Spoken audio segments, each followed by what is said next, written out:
Okay, I think we are streaming. James, Hi, Corey. How are you? thanks for being here.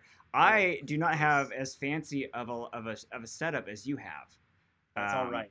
I'm taking a look at it right now. It's beautiful. this It's a is beautiful thing. okay. If those of you who are joining us in the chats, I don't even know if there's anybody in there quite yet. Maybe I'll hold off before I say this. Oh yeah, there's a few people. Um, Let us know if you can't hear anything or if you can't see anything, Hmm. because my computer is weird. So Hmm. this is my first time having a guest on my channel using my software. It's So exciting, this isn't? all could be that go very poorly. I'm excited about it. Okay, there's a lot of things to be excited There's about. like, Okay, hey, the hey, Bucks win. football's back. The Bucks win. Yes, Those are, and we're live streaming. Those are three things and no right major there. injuries that we know of.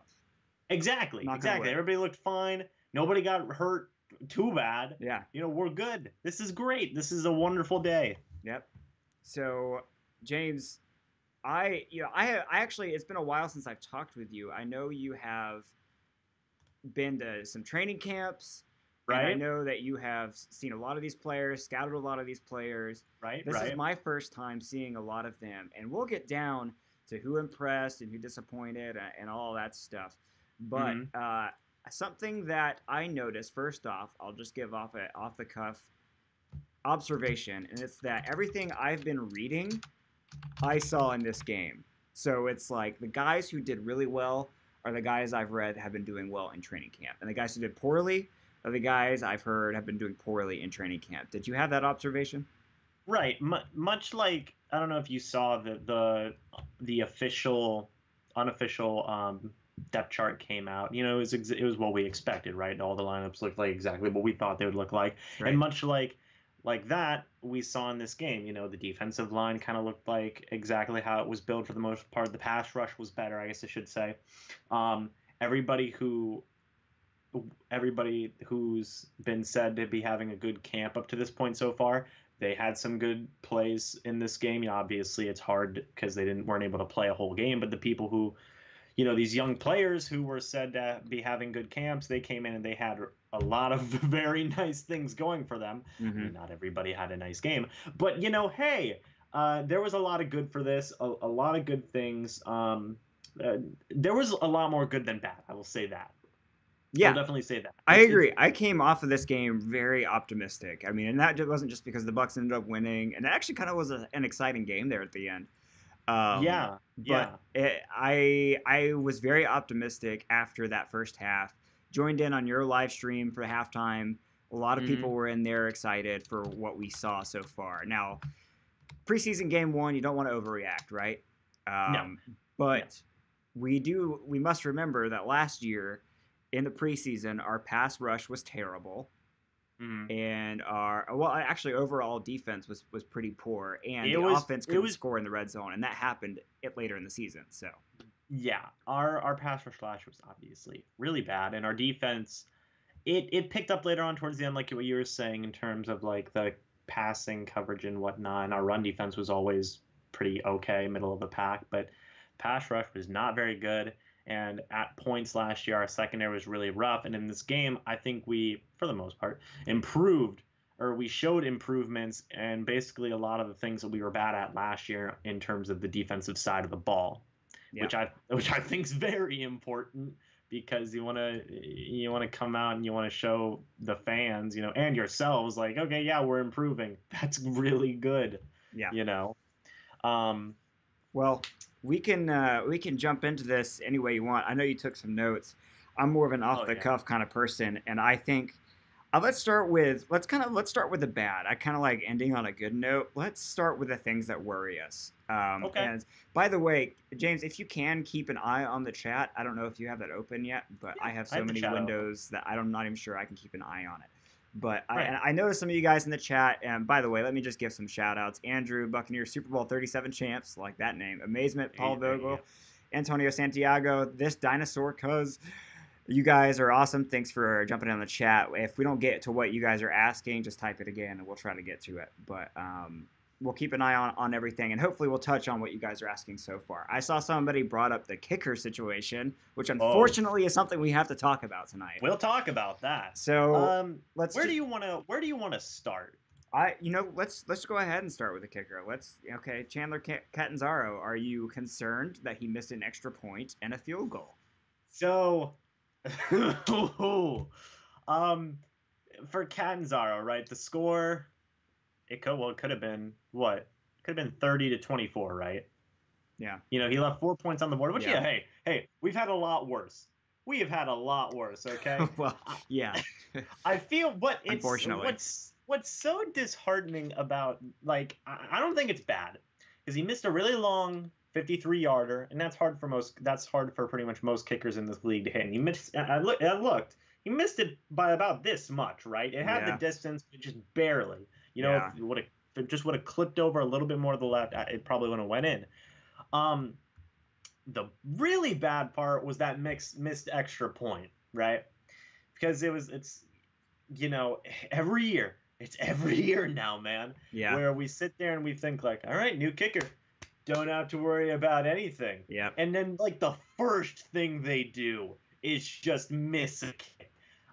At this point, I'm scared. Not just because I'm not scared because I think Catanzaro is going to be bad. I'm scared that we've been cursed.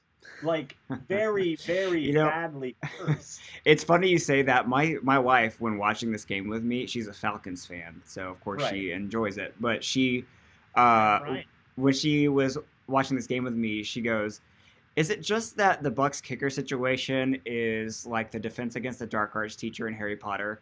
Just like there's a new one every year because the position's cursed and no one ever survives." So no, it's so sad, isn't it? Yeah. Because you sit there and you think, like, okay, we signed him to a 3-year, $10 million deal. We'll be fine. He's been making all of his field goals in training camp. I think he missed one field goal in training camp so far. He's nailed all of them, And then you just, okay, game time, let's do it, good to go. First thing he does, misses an extra point. Well, and I think I've said this to you before, and if you guys have been following my streams in the past, I have been very apprehensive about two players who kind of struggled today, and I'll get into the other one later, but Catanzaro was one of them, just simply because I was upset that we gave him big money and a long contract. We just gave it to him with no competition, no real competition in camp. There's nobody breathing down his neck, which may be good. I don't know, for a kicker. Maybe that was the problem with the pass kickers, but we're just giving him this money and we're like, okay, we're trusting you to take this season. And then suddenly he misses an extra point in his first kick. And I'll say this. I'll say this, okay? Yeah. He did redeem himself, right? Yeah. He made the game-winning field goal. He did. He obviously missed the long one, but he made the rest of his kicks. That I think if you take away that long field goal, which is a harder kick to make, one missed extra point, it sucks. But it could be a lot worse. You could have a Nick Folk versus the Patriots situation. You could have a Roberto Aguayo versus an everybody situation. That's what we're afraid of, right? I will say I did not see any Roberto-esque kicks. There were no just huge shanks. I mean, the misses were close misses, and the field goal was a long field goal that pretty much is a 50-50 toss-up with a lot of kickers. So not going to ream on him for that. But, man, just... I'm not worried. I'm not worried. Yeah. Because, I can't afford to be worried anymore. I've been worried for like 3 years now.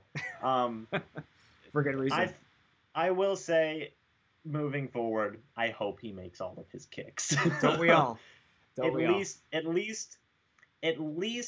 50, and if he misses beyond 50, okay, that's one thing. But I want him to at least make 50 and below, and I want him to make 95% of his extra points. Yeah, I'm happy about that because hey, at least he won't be going like 0 for 4 against the Patriots, or like at least he looked like he didn't looked like he was scared out of his mind like Roberto Aguayo. Yeah. Like Roberto Aguayo, he looked terrified out there after every time he missed a kick. Well, it looks like some people in the chat, Stephen Thomas is saying, "No, I'm zero worried."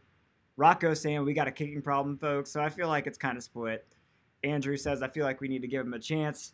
I We'll completely see. understand. I completely understand both sides of the argument. At Yeah. this point, it's just a meme, isn't it? It It's really just is. funny. And honestly, It's, we've already talked way too long about kickers. I'm sick of talking about kickers. They should be just not even in the conversation. But so let's I want to. just I want to see what Brian Anger can do at kicker at this yeah. point. I Yeah. mean, come on. You might have to like Um, but let's move on. Is there, and if you guys just tuned in, we're kind of going over the negatives first. We'll go to the positives later. What is another player that kind of disappointed you today?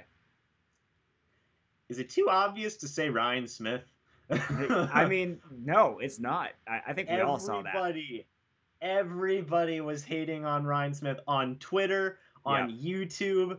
Everybody was for good reason. For good reason. Okay. Yeah. When the Dolphins scored one of their touchdowns, it was either one of their touchdowns or one of their field goals. Ryan Smith had a blown coverage. Then he had a pass interference call, and then they resulted in a score. But I think Ryan Smith gave up like 30 yards in one drive by himself. Yeah.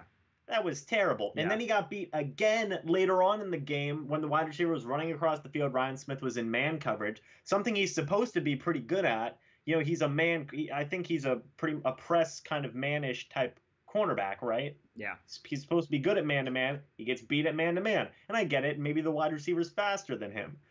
But still, that doesn't excuse a poor penalty, a poor pass interference penalty. That doesn't excuse just getting absolutely spun out of his shoes on a deep route. It was pretty unexcusable, wasn't it? And yes, but he had the game-winning or the game-sealing interception. He did have it. Yeah, you know, if you talk about Canzaro having the game-winning field goal, you got to talk about Ryan Smith.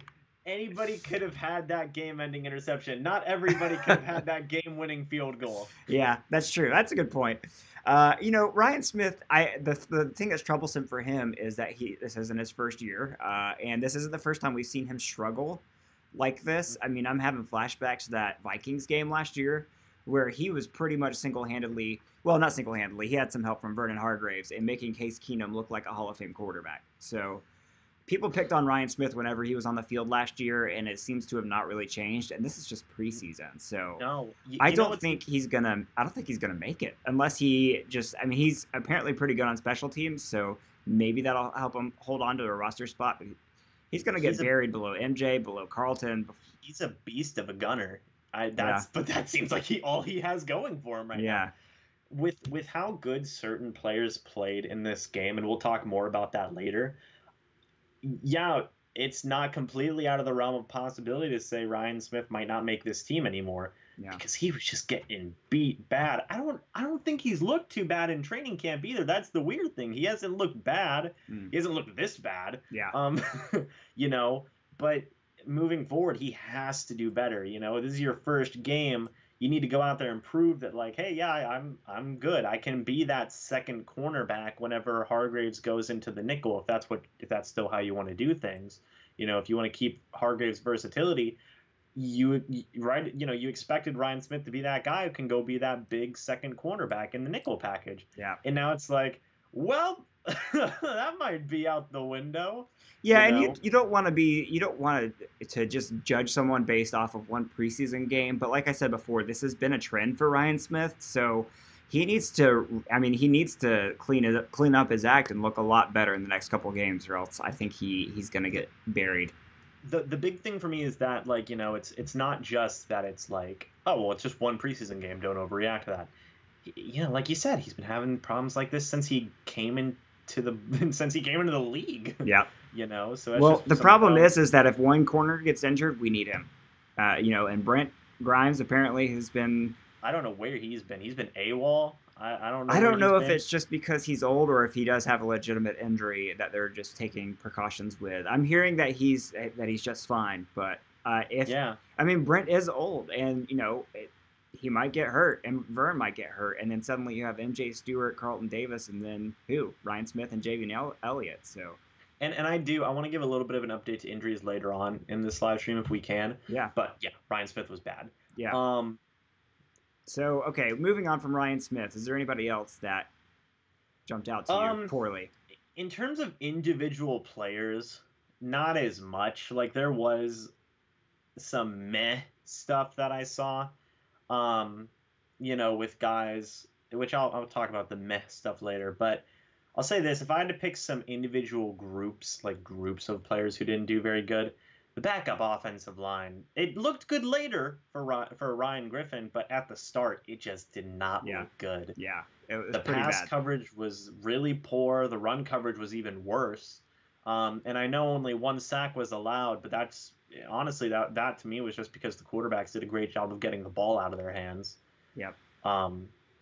And the reason why they were so bad for me was because it's a ton of guys who are playing out of position essentially. We've had a lot of injuries. Cole Gardner, Leonard Wester was out. Mm-hmm. Was Caleb Benenoch out? Caleb Benenoch has been hurt. I don't know if he was actually out there on the field. I didn't notice him. Maybe somebody in the chat can help us there, but he has been hurt. There was a handful of offensive linemen who were hurt. Yeah. So we were missing 4 tackles this game. That's bad. That's really not good. That you just don't have enough players on your offensive line, to support 4 of your tackles being dinged up. So obviously guys had to come in, play some positions. I think there was even a thing, a little comment that was made that like Mike Lidke, the guy who was subbing in for left tackle today, he volunteered. He volunteered. He was like, "I'll do it." Like that's not a good sign. We just signed a new guy. I don't remember his name off the top of my head. I don't know if he played today. If he did, he's been on the team 2 days. That's how bad it was. We potentially had to play a guy who was here for 2 days. Well, it's not too late to make a trade. Yeah, really. At this point, maybe we trade for a backup offensive lineman. Just for depth purposes, because our starters are fine, but I am kind of scared if we, like last year. Last year, the offensive line got hit pretty hard with injuries. If that happens again, whoever's behind center is going to be screwed, and we're going to see 2017 all over again. What I think the worst, what I was a little bit more worried about was specifically the tackles. The backup tackle position was kind of rough, and I get it. I know there was only 1 sack allowed in this game. That was good, and it was on Jameis Winston, which they're gonna get Jameis Winston killed if they put. That was the scary thing, It's like our backup O line was bad, and Jameis Winston is potentially getting killed out there. Yeah, that's not good. Maybe you make a spare parts trade later on down the line a couple weeks from now. It's something that I think should be considered. Well, and then there's the whole like the cuts that happen. So once everybody's down to 53-man roster, practice squads are happening, we can then possibly pull somebody off of a practice squad or sign somebody. So not saying that those guys are going to be world beaters or anything like that, but we definitely are in need of depth. So maybe you can find it there. And I always, for me, this is huge, right? I always like thinking about how when it comes to signing backup offensive linemen, I like the really old veterans, kind of the guys who they have the intangibles down. And that's one of the most important things for me is if you know your footwork and you have your intangibles, you're fine. So I hopefully they sign a veteran guy down the line. Kind of like Goster Sherilis. You remember him a couple years ago? Yeah, like he wasn't or Joe Hawley. Yeah, remember we picked up Joe Hawley really late that season. Right, guys who. I mean, Hawley's a little bit different because I thought he was a little bit better than just like a veteran. Yeah. But that it's the same thing. It fits that mold. Goddard Chairless, he wasn't great. He wasn't a starter, but he's a solid backup who could maybe start a couple of games for you. And I think that was important. Well, this is definitely a situation where we're not gonna, like run with our hair on fire about this offensive line. Like, I mean, they're fine. Our starters are fine, and everybody's dinged up anyway. Yeah, so as long as everybody's healthy-ish once the season starts, we're good. So I want to move on. There's a person I was kind of disappointed in, but he has kind of an excuse. And I mentioned earlier that there was another person that I have been very hesitant about, and you and I have talked about him, and that's Ronald Jones. I've been hesitant about him because of just experts I've listened to. They seem very divided on Ronald Jones, and we burned a second-round pick on him. And he comes out today, does not have a great game statistically, gets a touchdown, and looked really great on that one cut. But he didn't really flash for me. However, he's got the excuse of he wasn't out there until that makeshift offensive line was out there, and nobody could get any traction. One thing that is inexcusable, and Ronald Jones was in my meh kind of category. Yeah. He didn't run the ball well. He did have the really nice cut for the touchdown, which I liked that a lot. I thought that was a wonderful cut. That might have been one of the better it was the best short yardage run, obviously, but in terms of like movement, Ronald, that was one of the better runs of the day. What really made me like, oh, Ronald, what are you doing? He had a pass thrown to him, right? Yeah. Hit him right in the chest, drops it. And that's his knock. He only caught like 20-something passes in college. Yeah, I did a whole thing talking about how nobody passed him the ball, and now it's his opportunity. Hits him right in the chest, drops it. There was a defender coming, and maybe it's since he's so not used to being a wide receiver, he's basically starting from scratch. So maybe it's kind of he got scared of the anticipation of the defender coming, but that's something you got to learn how to fix if that was the case. Maybe he just doesn't have very good hands yet. It's definitely something that needs to be worked on. And you're right, with that bad offensive line that was in, it's hard to get any good type of running. I don't think any of the running backs that have played, except for that guy at the end, number 44. I don't have his. I can't pronounce his name. Like I don't even.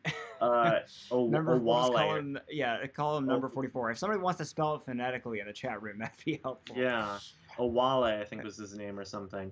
I'm not super worried about Ronald Jones performing bad because again, it was with the not so good, very patchwork backup offensive line. I want to see how he does with this starting offensive line because I thought the starting offensive line was great. Yeah, I thought they played great.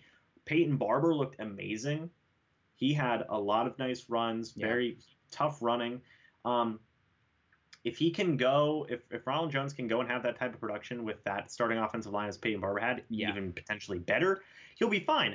The problem is he had one chance to catch the ball and he just dropped it. Yeah. I need to see that Ronald Jones can catch the ball because he needs to be a 3-down. If he's expected to be a 3-down back for us, he needs to be able to catch. Well, see, Rojo is actually in a great situation. It's just like with Vita Vea. He doesn't have the pressure of being the guy right away. I mean, Peyton Barber will be serviceable, and them as a 1-2 punch actually can work pretty well. And Peyton, we saw, looked good. I mean, he's not going to be a world beater, but he's going to get yardage, and he's going to fight for tough yardage, and that's who we need right now. And with this new revamped offensive line, our run game, it's just got to be better than last year. So the bar is low. And I think they'll be fine. So Rojo and Clutch Sports and Gaming, our buddy, he said Rojo will be fine. First game with a second O-line. He blocked well, one drop. Now, did you notice his blocking?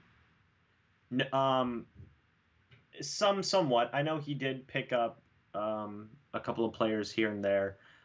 It definitely helped. I think he is one of the better blockers that we have. I know there was a problem with him coming in that his pass blocking might have been a little bit shady. I thought he did fine from what I saw. If I'm being honest, I didn't catch a whole lot of it. Yeah. It's hard to look at every player on the field just when you're watching the TV broadcast. So. Yeah, but I didn't see him do bad. I didn't hear about him. He definitely doing bad. didn't. I didn't see him whiff or anything. And I didn't see him get flattened or anything. I thought he did okay. Yeah. Not bad. I'm not worried about Ronald Jones in terms of him being a runner. I just want him to improve on his catching ability. But I do agree that he'll be fine moving forward. Well, sorry, just Steven's asking, how did Alex Kappa look tonight? That's another example of one I wasn't looking for, so I didn't notice. The weird thing with Alex, I didn't get a chance to see Alex Kappa that much, but the weird thing was that he was the third-string right guard because Caleb Beninac was the second-string right guard. And Evan Smith was your starting right guard. And Evan Smith played pretty good, which I thought was pretty interesting. So now it's like, well, wait a minute. Well, I'm fine with Evan Smith as long as he's not center. Like, Evan Smith, my problem with him is always when he's been the center. When he's on the line at the guard position, for whatever reason, he's never stood out to me as horrible. He's been serviceable. But when he's, for whatever reason, when he's at center, he just blows everything up. So. I will say this: if Alex Kappa came in later on in the game, if he came in later on in the game, I'm sure he did. He must have done good then, because I think there was less pressure on Ryan Griffin towards the end of the game than in the middle of the game. Yeah. In my opinion. Yeah, but now you got to think to yourself, like, was Evan Smith in this race for starting right guard now? Because I was really impressed by the starting offensive line. Like, I thought they played great. Yeah, I mean, small sample size, and also, Fitzpatrick is such a pro. I think it's just easy. I think he makes an offensive line look better because he scrambles so well, and also he's just so calm back there. Whereas you have Jameis, where he's running for his life all the time. It just looks like he's always frantic. So it always looks like he's like under a crap ton of pressure. Yeah, which he is, and sometimes he isn't. So right. So we've got some other questions in here real quick that I think we can hit on. Game Doc says, have we talked about Ryan Griffin yet? He's still to come. We'll talk about him in a second. Just some other stuff I want to highlight real quick too on the bad. The run defense I thought was rough. On all first string, second string, third string, whatever you want to, whichever string. I thought we were a little bit rough in the run defense. I thought that the Dolphins' offensive line was getting some good push. I thought they were getting good chunks of yardage. What did you think about our run defense kind of just moving? I agree. Yeah, I was getting very nervous that, guys like Kenyon Drake and Kalen Ballage were just getting 4 yards at a time against the defense, especially have a little bit more leeway because and this is what I've heard, is that defenses really go out of base packages during preseason. They don't blitz a whole lot, and they rush forward and they just try different things. Yeah. So it's really hard to kind of observe and pick apart specifically defensive line because you just don't know how hard they're trying, if that makes sense. Yeah. So, also another thing, you're not going to get your perfect run-stopping rotations, like you said. They're running a lot of the base packages. You're not going to have when it comes regular season, maybe you're going to have Jason Pierre-Paul or Vinny Curry in a defensive tackle and have Noah Spence at the end. Who knows? Yeah, they've been getting really creative in training camp, but I didn't notice that kind of stuff during this game. JPP's been unblockable so far. Yeah. In training camp, it was a little bit suspect, but I'm not too worried about it because, like you said, they're running very basic packages and they're not optimizing their lineups as much as they could. It's just kind of very vanilla type stuff. But hey, you know what? They got a sack, and they did. That is something that we rarely see. So I was happy to. Was it last preseason? I don't know if we even got a sack in the last preseason, like last year. Did we even get a sack at all last season? We may have. Maybe somebody in the chat room knows. But I just remember last preseason being super worried because I was like, our defensive line's not even trying. And I told myself last year, it's like, it's preseason, defensive line is hard to. Same kind of thing. How wrong we were. Yeah, and it's just the preseason. There's nothing wrong with our pass rush. Last in the league in the sacks and all that. Yeah, so. I was happy to see that. It was something we needed. I was a little bit worried to start about our pass rush. We weren't making Ryan Tannehill look too uncomfortable, which that bothered me a little bit. Yeah, but we made up for it for really good pass coverage. I thought, which I thought was important. Honestly, it got to the point where I was expecting a coverage sack. And we kind of got that after Tannehill got taken out. I think Brock Osweiler came in, right? Yeah. Brock Osweiler and Fail. David Fales. Yeah. How would you like to have a last name as Fales as a football player? I think he's been a career backup, so I think that's him. That's how the NFL views him. But hey, go ahead. No, you're good. Okay, well, I was saying that's a good transition into the things that we liked. Talking about the pass coverage, I thought besides Ryan Smith, it looked really good, specifically from our safeties. Justin Evans almost flew in there for a pick to start the game. Justin Evans almost stabbed one out of the air. Just to talk about some other players, Jordan Whitehead. Yeah, he really showed up. Jordan Whitehead looked great. He smashed some people around with some hard hits, like exactly what we thought he would do. He got up on one. He looked a little bit wobbly, went into the blue tent, came back out, didn't have a concussion. That was great. Me and you were freaking out about that one on Twitter. Yes. We were just like, he killed that guy. And then we were like, well, wait a minute, he might have a concussion. And now we're like, nah, he's good. He came back and he was still able to do good after getting rattled. He had a couple of deflected passes, one being in the end zone, which played into them winning the game. Jordan Whitehead looked really good, and that's incredibly important moving forward for not just him solidifying a backup position, but maybe even becoming a fringe starter. Yeah. You know. Hey, man. I thought he had a wonderful game. I want him to be so great that it's Evans and Whitehead, and we do no more rotational stuff, and that's that. You know, I miss just having two safeties back there and then leaving it there. All I want is for us to have two starting safeties play a whole game. That? I mean, listen, I'll take a little bit of rotation. Okay, I'll work with Mike Smith on that. I get it. Guys get tired. You got to throw somebody else in there. But Whitehead proved that, you know, it's like, wow. He's you know, he really stood out. I know it's against the backups, but maybe he'll be rewarded with some looks against the first team. Some other guys that I was impressed with is MJ Stewart. I thought had really nice coverage this game. Not the best, like he wasn't the most impressive Bucs defender for me in this game, nor was Whitehead, but I'll get to that later. But MJ Stewart, I was impressed with. I thought he had some very nice plays. He had one really nice coverage play against one of the Dolphins wide receivers where he was just on him like glue. You know, it was really nice. And then Carlton Davis was, to me, the best Bucs defender we had. Absolutely. I mean, that was an example of, you know, I started this by saying a lot of guys I'm reading about who have been doing great at camp showed up for this game. He's one of them where it's like, okay, he's been as advertised. He looked great. He looked great. Yeah. I think he had like 2 or 3 batted down passes, 3 or 4 tackles. He looked great. Yeah. And we talked about Ryan Smith earlier. To me, I fully expect Smith to rotate in with the ones next game. You know, I expect them to maybe him and Carlton, and I know that's a bit of a stretch. Yeah. I know. But I expect them to at least try it because it's preseason. You know, why not? Yeah. Try for at least a play or two. You know, have them swap roles for a play or two. I want to see it because he did really good. And I know it's against the backups, but he was really impressive. He had a really nice pass deflection where he was just right on the guy, and he used his long arms to reach out and bat down a pass. He had really nice coverage overall.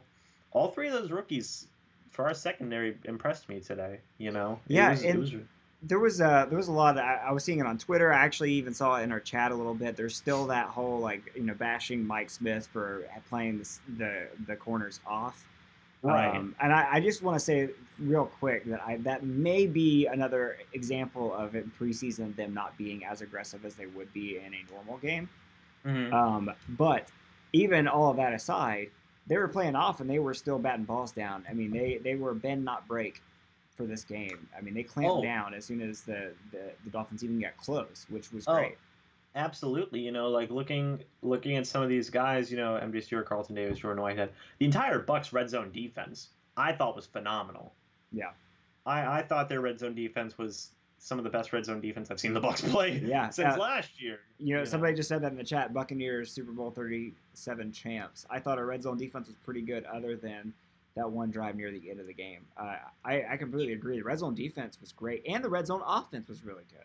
Yeah, you know, I think that we were really good in the red zone on both sides of the ball. You know, I think this really fit Mike Smith's defense to a T, right? That bend but don't break mentality. Yeah. They had some wonderful stops in the red zone. Even when they were at the Bucs 6, they didn't score. You know, it was a really nice thing to see. It was very encouraging thing to see because that means, you know, if it worked with our backups, then it should hopefully work with our starters too. Well, and now imagine that with an actual pass rush, which is what we believe we will get from our starters on the defensive line. Right. And suddenly it's, you know, we have a pretty decent defense. So yeah, it was very encouraging to see. I was very happy. And even some guys like Isaiah Johnson and Devontae Lamb. Devontae Lamb had a batted down pass. Isaiah Johnson had a fumble recovery. Which I won't credit Ryan Smith with that forced fumble because the running back tried to hurdle him, and I don't even think Ryan Smith touched him. I think the running back just dropped the ball. Yeah. So, you know, Isaiah Johnson and Devontae Lamb, I thought were decently impressive as well. So yeah, it was pretty good. Yeah, well, let's talk a little bit about offense. I feel like Mhm. I mean, from front to back, very impressed with all quarterbacks Oh yeah, and all wide receivers. I mean, yeah, our offense looked really great, and then by wide receivers, I mean pass catchers because the tight ends looked great too. It yeah. was, I really, and besides the run game being horrible thanks to the offensive line, I could not really think of anything negative really to say about the rest of the offense. No, all three quarterbacks looked amazing in the time that they were given. We didn't see any of Austin Allen, unfortunately, Yeah, but I thought that when Fitzpatrick was in there, he was quickly getting the ball out of his hands. He scrambled around a little bit, and he was checking it down whenever he needed to. He did exactly what he needed to do. yeah. He's kind of the veteran, the smart veteran. He knows exactly what he needs to do. Jameis Winston comes in. He did some Jameis Winston things. He forces some passes. He maybe threw one ball or threw it, whatever. But even he looked really good. Mm-hmm. He was doing very good in the short intermediate game. I thought he, you know, still had some nice deep balls. And I was very impressed with him. And then Ryan Griffin comes in, and Ryan Griffin might have looked maybe the best out of the bunch. Some schmuck cashing a check. He actually seems like he can. I mean, he looks pretty accurate and he looks pretty calm under pressure. I mean, he's making smart decisions. So I mean, I know he's playing against scrubs for his whole career, but he has shown that he is worthy of at least a backup spot, and why we've kept him this whole time. Yeah, and he had some wonderful drives. Somebody just mentioned Alan Cross. He was on my list of good things that had happened in this game. Alan Cross had a couple of very nice plays. Honcho. Yeah. Yeah.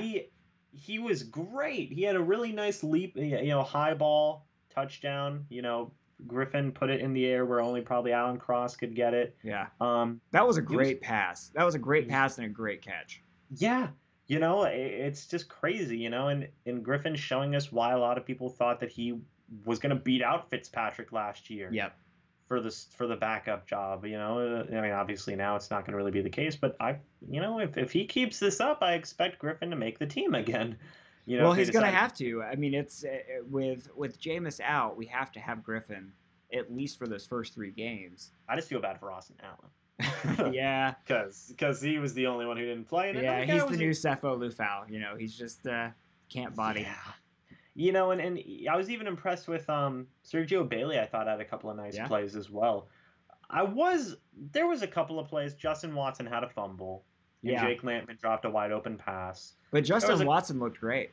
I thought besides that fumble, I thought he looked pretty good. Yeah. He definitely looked really nice. All 3 quarterbacks, I thought, if you put all 3 of them back next to each other, it'd be kind of hard to tell which one was your starting quarterback.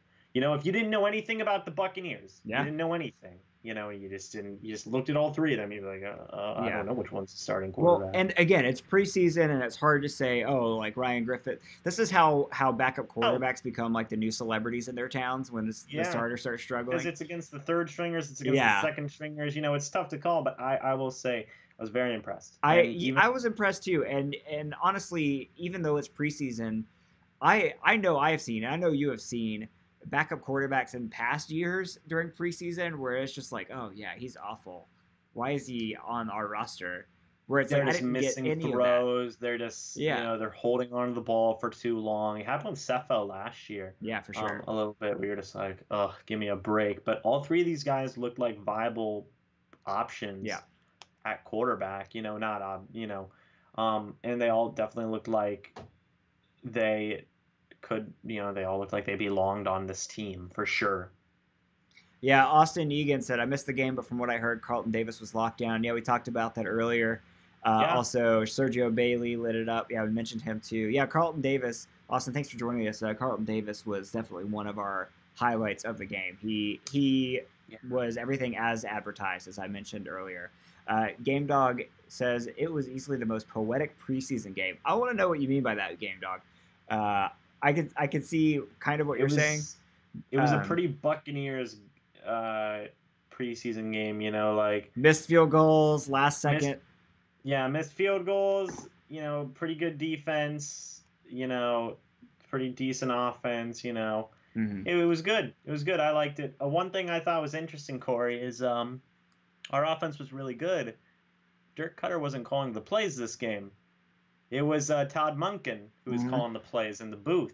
He's Yep. going to be calling the plays the entire preseason.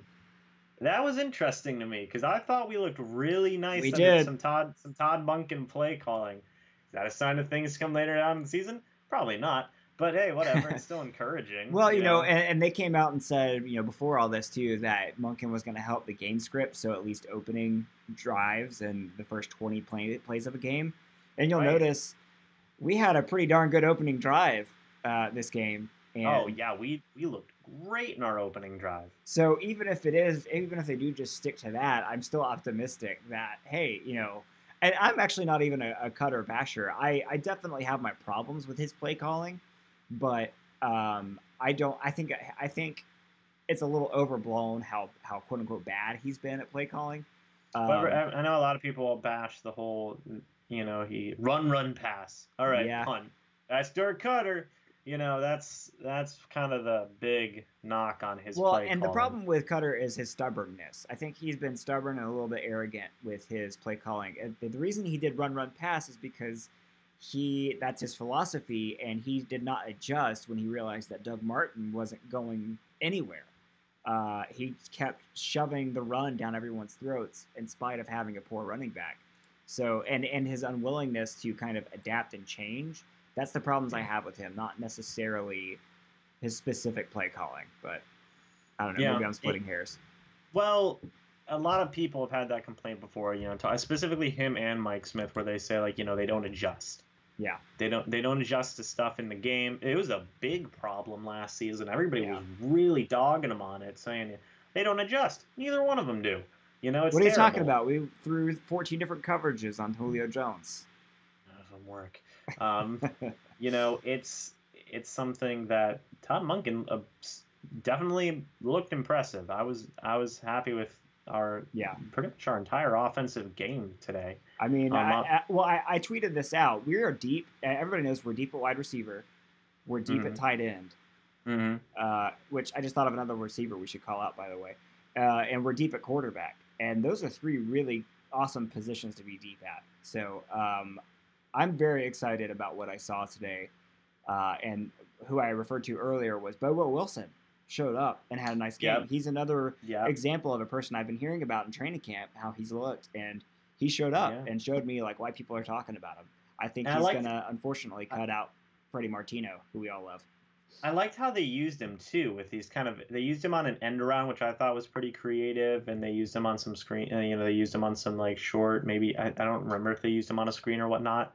Todd Monken likes himself some screens, but I like it because he seems to be a very versatile wide receiver. I know he's not really a guy who would just get the high jump ball, but he's a nice little shifty, quick wide receiver. Somebody on Twitter, I can't remember who it was one of the new Bucs reporters and whatnot, said like, oh, there's a lot of comparisons between Bobo Wilson and Deshaun Jackson. Bit of a stretch. But that's because he's fast. Yeah, he's fast. He's like Deshaun. Yeah. But I was impressed with Bobo Wilson too. He looked pretty good in the return game. The kind of blip of a chance that he got there. That was something kickoff return, I think. Yeah, that was something I was a little disappointed in. Besides Bobo and even Bernard Reedy, I was impressed with those two. But yeah, I was unimpressed with the lack of discipline we had, not just in our return game for like penalties and whatnot, but also the lack of discipline in our tackling, Corey. Oh man. You were unimpressed with our tackling. Yeah. I was kind of unimpressed with our tackling. Yeah. But that's just logistics stuff that you. That's going to make me pull my hair out. I follow Pewter Report, and I may be indoctrinated a little bit from Scott Reynolds because I've heard him say it over and over again about how the training camps under Dirk Cutter have been super soft, and they don't run any tackling drills or anything.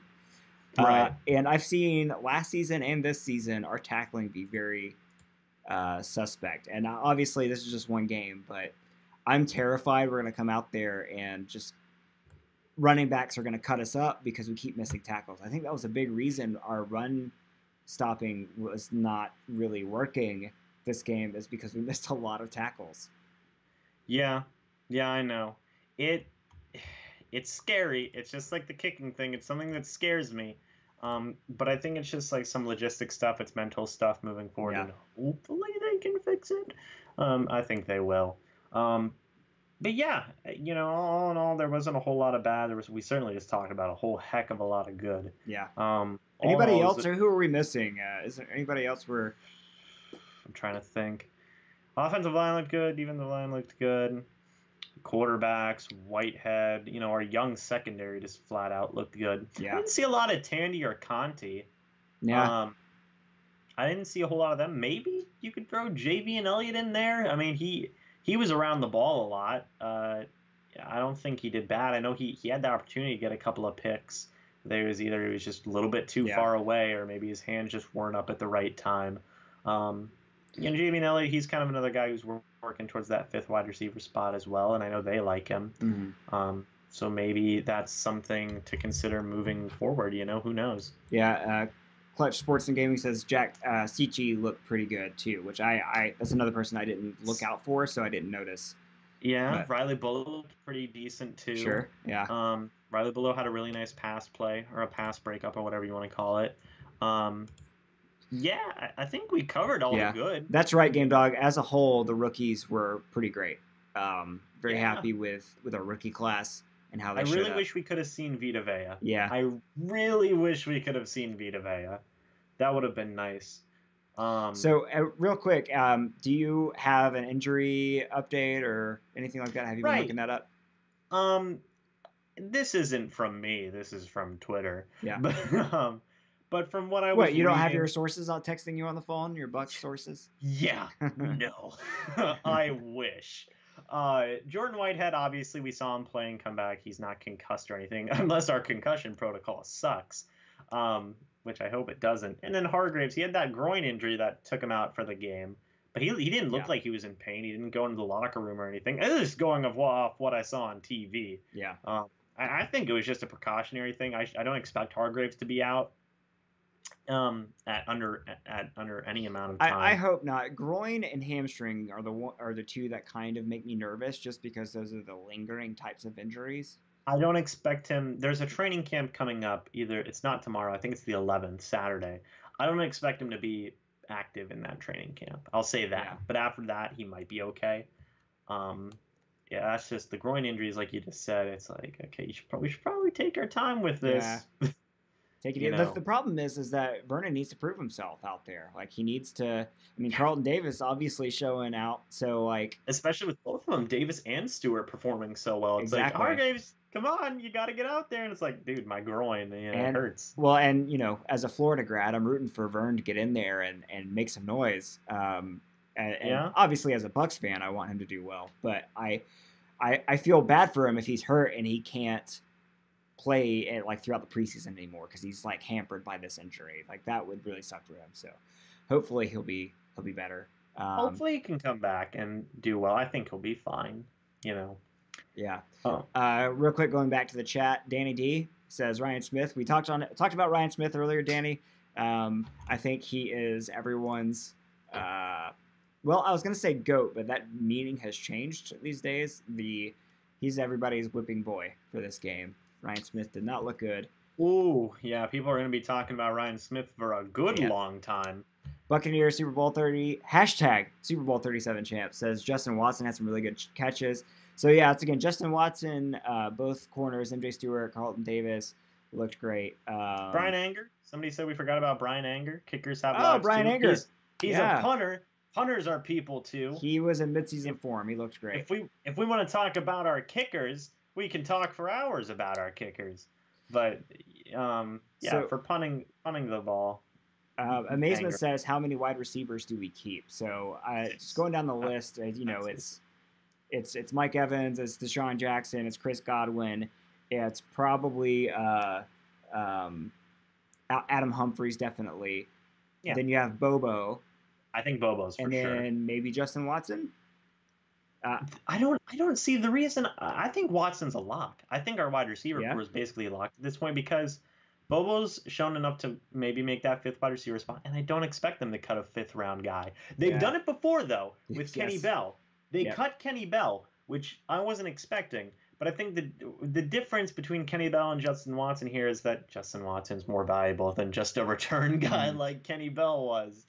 Well, here's another question. Sorry, and if you're in mid-statement there. You're good. I just thought, okay, we're talking about wide receivers, how many we keep. How many running backs do you think we keep? 4?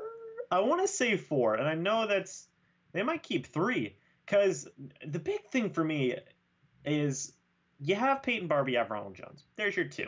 I assume Jaquiz Rodgers makes this team just because he literally Jaquiz Rodgers is in this weird space where he doesn't do anything great, like there's like anymore. He had that one stretch where it was like, all right, we should probably start Jaquiz Rodgers. That was like 2 years ago. Yeah. But he's in this phase of his career where he doesn't do anything great, but he doesn't do anything really bad, Yeah. Like he'll get you a couple of yards, and that's not bad for like a third string running back.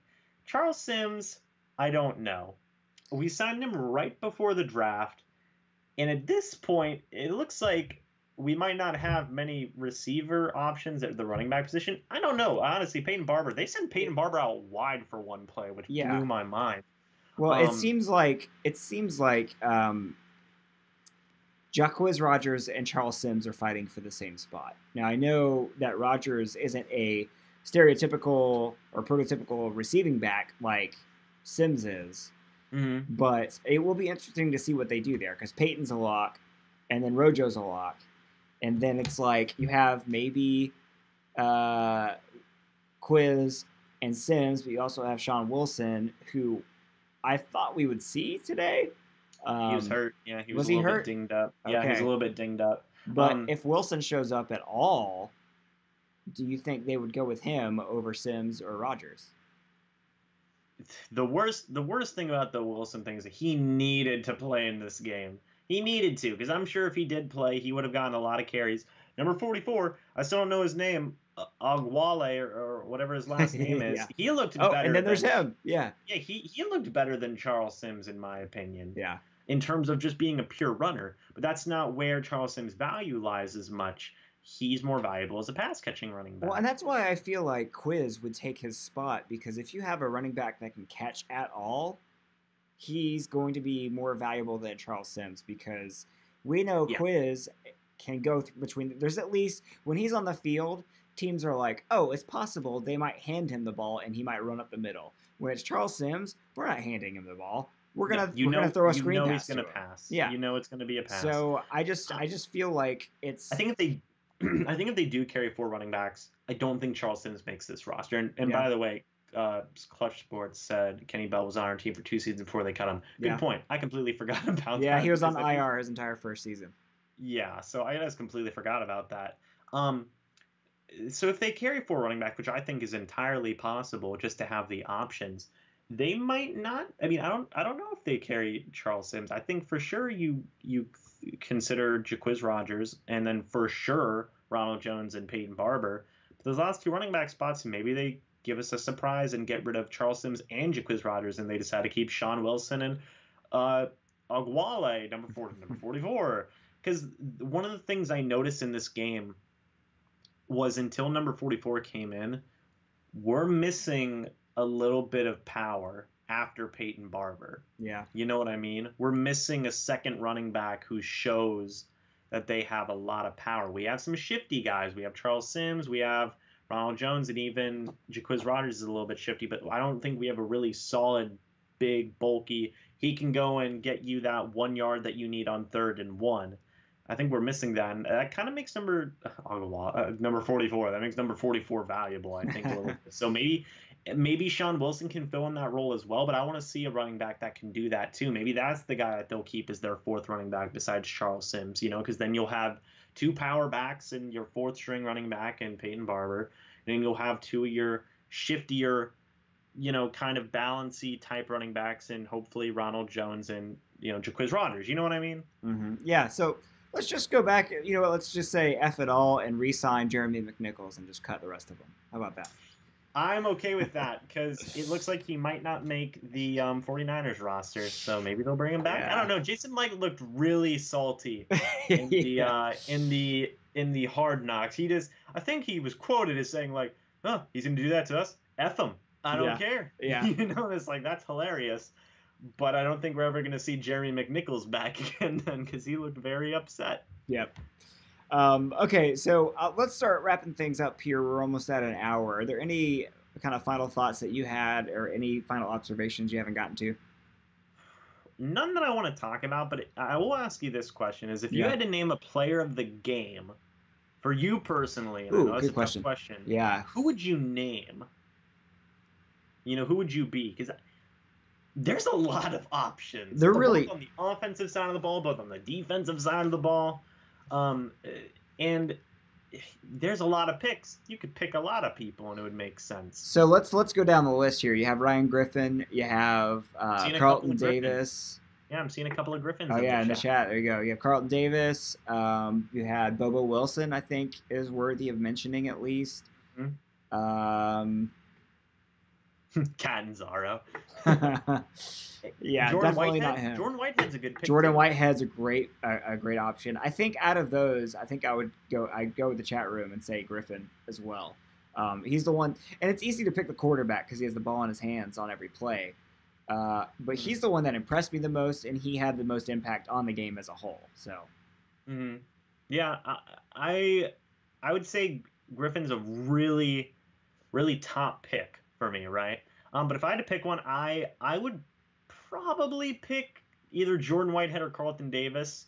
And I'll just go ahead and say Carlton Davis because of how much he was able. He had a couple of batted down passes. I think he almost led the team in tackles.